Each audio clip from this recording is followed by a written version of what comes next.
Hello everybody and welcome back to yet another Visual Basic game programming tutorial. This is going to be part 4 in this series, and today we'll be covering character movement and map movement.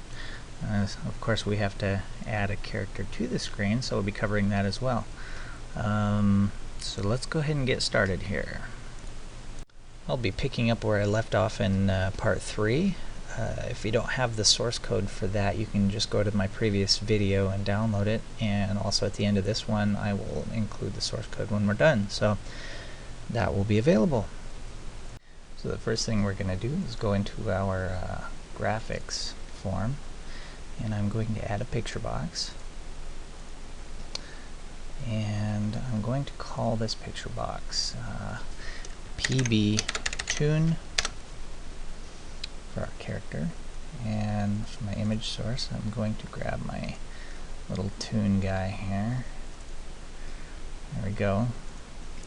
As you can see, he's got the fuchsia mask, so that's all going to be transparent when we bring him into our game form. So next we're going to create a bitmap to reference this image. I'm just going to create a set of variables for our character here. I'm going to call it toon variables. The first one will be our bitmap, so I'm going to call it BMP toon as a bitmap. And some other things we're going to need.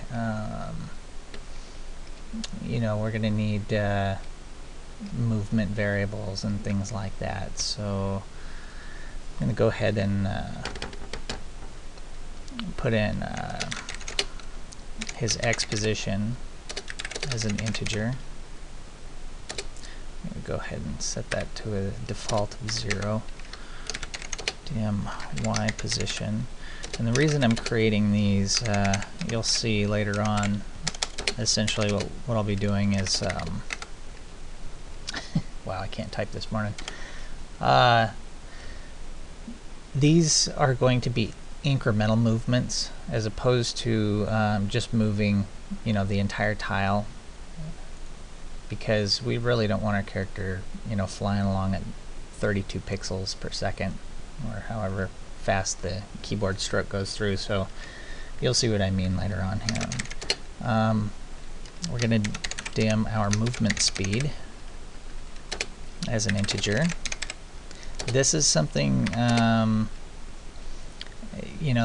our tile size is going to have to be divisible by this number, or we're going to get some weird offsets. So I'm going to go ahead and just set this to 8, which will go into 32 evenly, and so that'll be essentially 8 pixels per keystroke. Next thing will be the move direction. That's going to be very important. We're going to have to capture the direction we're moving. I'm just going to set this as a short because there's really only a few different directions to move, so I'm going to have really 5 values, one for standing still, which will be 0, and 1 through 3, or 1 through 4, I'm sorry. Where's that one now? North, south, east, west, so we'll have all those values there. Dim last direction. The reason I am using this is to, when we lift up our finger from the keyboard, it's going to fire off a key up event, and we want it to maintain the character's position. So if he's looking in a particular direction, he'll stay looking in that direction, as opposed to going back to the default of 0, which is facing the screen. So I'm going to say also as a short, and I'm going to set this one to 2 because that's going to be my downward facing graphic. So that'll be the default value, and we'll just change that as we need it. Alright, next up we're going to set up our key press event. I usually use the key down, but I just want to kind of experiment with this. They should work the same. They just the reference is just a little different. Instead of using key code, you'll use the character value or something like that. So we'll click in our form load area, and then we'll click our events drop down. We want to grab key press, And we're going to do a select case on the key value. So do select case e dot key character, and we'll say case it's W, that'll be our up movement. Case A, actually I'm going to do down S. Case A, case D, and I think that these are case sensitive, so a capital W is not the same as a lowercase w, so I think that if the caps lock key is on, your movement will not work properly. Just things to keep in mind. If you prefer to use the arrow keys, you're welcome to do that. It's your program. Alright, so all I'm going to do on this is change the move direction for each one. I'm going to be doing a little bit different movement scheme than I have in previous tutorials, so bear with me here. Equals 3, move direction equals 4. Alright, well that was simple enough, huh? Now one other very important thing is after we've pressed our key, we want something else to occur, and that's that we want our character to maintain the direction that they're facing. So we'll say the last direction equals the move direction. So every time you press the key, whatever the last key was will be set to the character's ending position. Okay. Now we'll tell the character when to stop moving. You can click in the load or key press and click the events drop down again, and we'll select the key up. All we're going to do here is set the move direction back to 0. So when you remove your finger from the key, it sets them to a stopped value. That's pretty simple. So let's go ahead and initialize our graphics object here. Or not the graphics object, but our bitmap. So I'll say BMP tune equals new bitmap. We're in the form load with our other ones. This time we'll use our GFX form PB tune as the source and the image value. Alright. Next up we have to tell our form how to draw the character and which one to draw. So what we'll do is we're going to create a new sub. I'm going to call this private sub get tune, and we want to know the direction that he's facing when we get him. So we'll do a by val, whoops, sorry, dir as a short, and then we'll do a select case on the direction. So we'll say case 1, I like to lay these out, it's faster, and case 4. So for the first one we'll say, well, if he's facing upward, we'll grab a certain tile, but which tile do we want to grab? If you remember from the tile mapping tutorial, you know, we've basically got a grid here going from 0, 0 to 32 by 32. So, you know, we're going to have 0, 0 to 30, or 0 by 32, and then 32 by 0, and you see how that goes. So, we'll just say select our source rectangle for our graphics is going to be a new rectangle. The first graphic, the upward facing graphic, is going to be this one over here. So we're going to be 32 on our x value and 0 on our y value. So I'm going to do 32 by 0 and then my tile size. Sorry, my phone's ringing, one moment. Alright, sorry about that. So we've got our tile size here. Wow. If I could type now. So starting at these coordinates and going out this far is what we're doing, which is 32 by 32. We'll do the same thing for these other ones here for each direction. This is going to be his downward facing direction, so this will be a new rectangle. I suddenly cannot type. That's just wonderful. Not that I usually can, but downward is going to be the first tile on that little palette there. So tile size or tile size.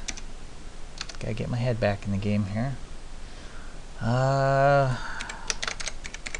Last one. If you want, really it's probably a good idea to comment these.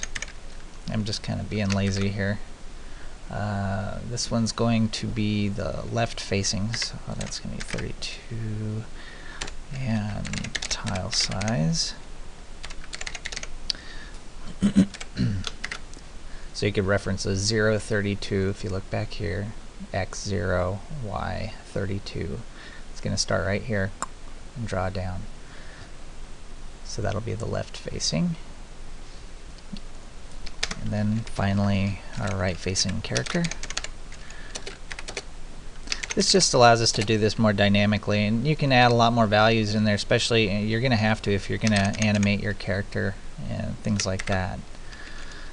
This just makes it a lot easier to reference him in the end instead of, doing everything static. Okay.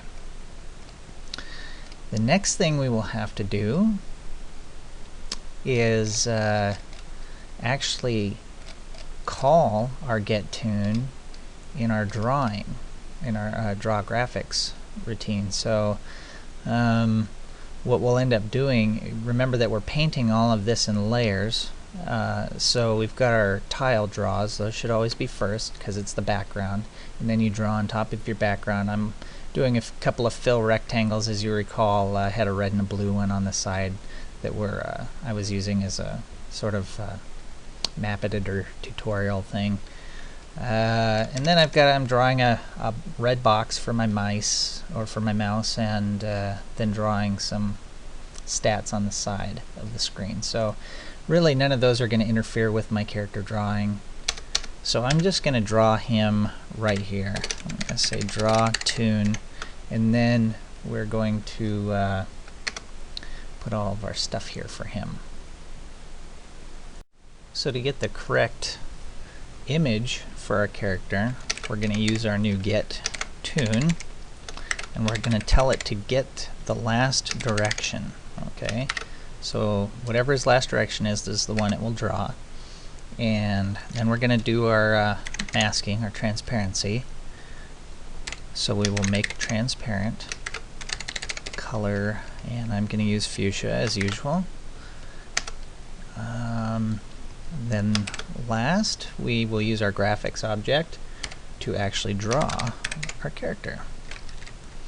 That's going to be draw image, and the image we're drawing is BMP tune. Oh, yeah, you probably caught that before I did. Right here, this should not be BMP tile, that should be our BMP tune. Otherwise I'm going to get a picture of grass or something in its place. So BMP tune is our image, and we want to draw him probably about halfway across the screen, which I think would be right about here since we have a border. I'm going to say probably 9 tiles across and 6 down. So I'm going to do 9 times our tile size. So 9 times 32, and then 6 times our tile size. So essentially 9 tiles by 6 tiles. And then we will, we need to call our rectangle, our source rectangle that we populated with getTune. So we set that here, and we're calling it here, and we're going to do that in pixels. Okay.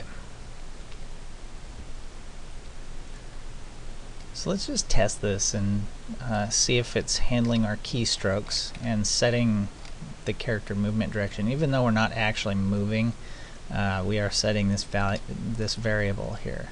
So we should get a character on our screen, and we should be able to actually position him. Look at that. Push left, push right, push down. So that's working correctly. Alright, now we gotta learn how to move this little guy. So that'll be next up. Let's go ahead and create a new sub. I'm going to call this one private sub move tune. And again, we're going to have to reference the direction we're moving. So I'm going to do that as a short. And my favorite, select case direction. Case 1, case 2, case 3, case 4. And you notice that I actually had 5 directions because I had 0 as well, but 0 is doing nothing. So whenever it's on that value, this should not be firing. So what we'll do is we'll just start out simple. Character movement, the way I'm doing it is more akin to the old Dragon Warrior and Final Fantasies I usually use for my references. Basically, the character stays centered in the screen. So character movement is a little bit of a misnomer. We're actually going to be moving the map underneath of the character. So what we're going to do is increment and decrement the map Y and tell it to draw new tiles as we move up. So we'll just start by doing map Y minus equals 1. Okay, so what I did is I took our map value, the one that we're cycling through right here, and we're going to be adjusting this value to make it appear as though we're moving upward. In this one we'll do just the opposite. We'll do map Y plus equals 1. Okay, so it's going to draw a new set of tiles along the opposite side of the map. This one will draw along the bottom, this one will draw along the top. So this one's going to be map X minus equals, hope I got that right. Same thing, map X plus equals 1. Okay, so when we move our guy, now we haven't actually told him how to move yet, or we told him how to move but not how to use it. We need to come up to our game loop and start using this move tune. So we'll do move tune, and the direction will be the move direction. Alright, so we've set the move direction by pressing a key, and when we lift up off the key it sets it to nothing. So this move tune is going to fire every time our loop goes in a circle. But if it's a 0, nothing's going to happen. If he's facing a direction, then he's going to walk that direction, unless you don't have any keys down. So if we took this off and started this up, he would just start walking and walking until he went right off the map. So if we start this up, and then I push my left or west key, north, west, so he's moving pretty fast here. I mean, we really have no control over, because he's moving, every time I hit this, he moves 32 an entire tile. So he's really hauling along. We need to control that, and this is where the X and Y position is going to come into play. Because what we're going to do, instead of moving an entire tile like this, we're going to just tell it to incrementally move 8 pixels at a time until he hits 32. So when this Y or X position hits 32 or negative 32, if we're moving the opposite direction, if we're moving back toward the left or top, it's going to reset this to 0, and then it's going to draw a new tile. So this is gonna give us a couple other problems that we're gonna have to deal with, but it's working well. So let's go ahead and get started with those y and x position values. Let's start by dropping in a y position here for when we move up, and this is going to be the opposite of the map position. So we'll do y pos plus equals the move speed. So we're going to increment the y position by 8 each time. Okay, so as we move the y position up, the map is going to have to move down. All right, so our character appears to be moving upward, but the map is actually moving downward.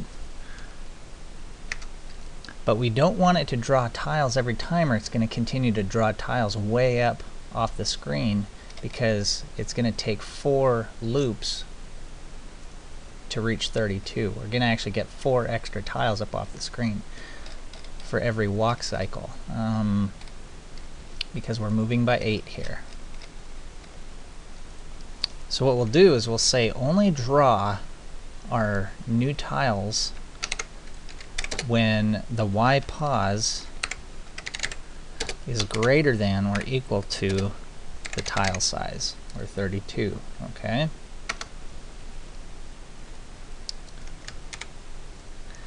Now this will also create a graphical anomaly, because what's going to happen is, as we're incrementing and not redrawing the map is going to appear to move down, but there's going to be a border where it moves down and hasn't redrawn the tile, so you'll actually see the background flashing, and then when it hits 32, boop, it'll pop in a new tile set. So we'll have to deal with that, and I'll show you how here in a minute. Now let's go ahead and populate this. One other thing we have to do is reset our position to 0. Okay, so as soon as we hit 32, bang, it sets the position back to 0, starts a new tile. We're going to have to do the same here. So I'm going to, just because I'm typing kind of slow today, I'm going to just pause this and type these in, and then I'll show you here. Okay, I finished typing those in. There are a couple of things I want to explain here. If you look at them, these ones are all the same, just slightly different on the negatives. So when we're moving the character downward, we're drawing the map upward, but here you'll see I'm doing if the y position is less than or equal to tile size times -1. And the reason I'm using this -1 on the subtraction ones, where we're decrementing, is because we're going backwards. It's going to be y position is going to be going from 0 to -32. So basically, by adding or by multiplying the number by -1, it just converts it to a negative.